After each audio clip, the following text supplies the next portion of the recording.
Siyemazweni incwadi kaEsther angezukubamba isikhathi bazalwane sinenkonzo amazosikhombisa manje kuseni. As we read the book of Esther, inkonzo sivele yamnandi so nje kumnandi ngathi kumnandi kubala abazalwane. Isn't it nice to be here? Bathini awunakho bazalwane kumnandi kubala.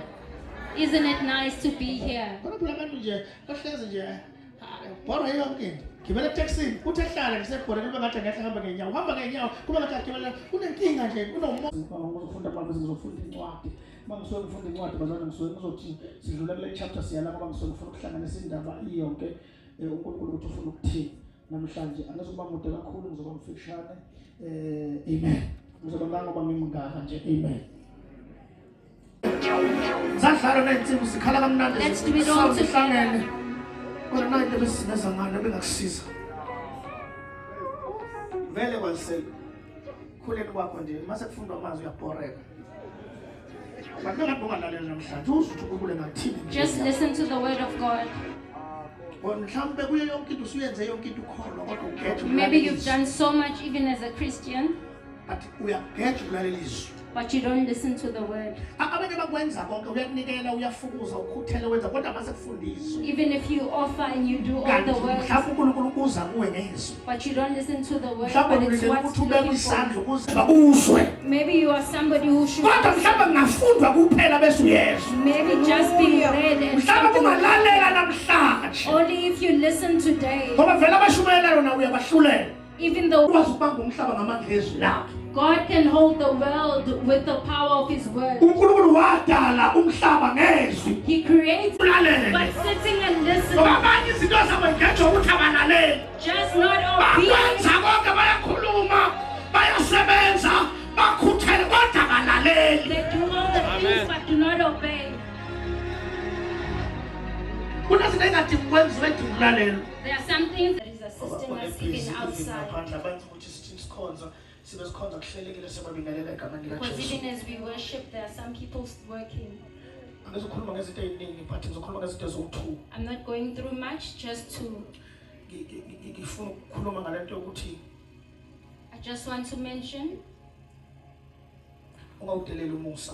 that don't look down upon the grace.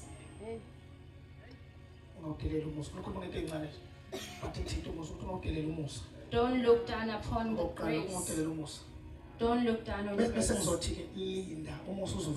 And also await for grace to come.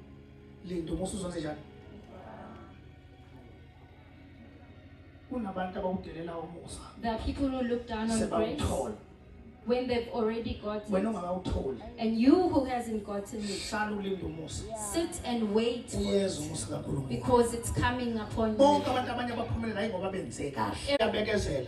Bamthatha bamthwesa isiphambano wabekezela He still endures. so leyo journey nje kaJesu sikhombisa ukuthi kuyabekezelwe khona. Jesus' journey So shows mawubuwela us impawu noma endurance. unezimpawu kaKristu funda ukubekezela. Be patient. Tshela usecela ukuthi ufunda ukubekezela. Learn to be patient. Uyathandaza bawuzugcine kodwa uyahluleka ukubekezela. Even if you may pray the longest, Because when I'm powerful, I'm telling you, 30 minutes, an hour. You can even say Lodwa.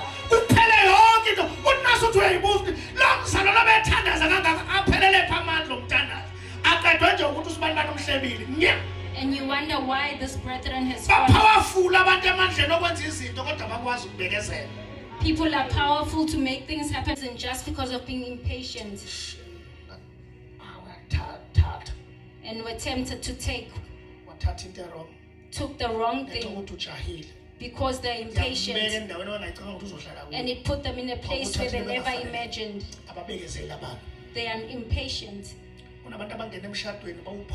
People come into marriage by force and they seek it. When they don't find it, they seek voodoo.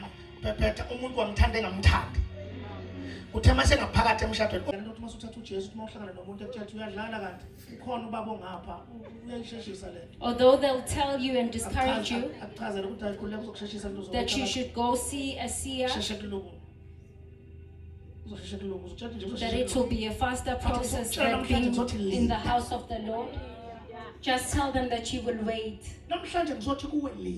I'm here to tell you to wait. Tell the one next to you, wait.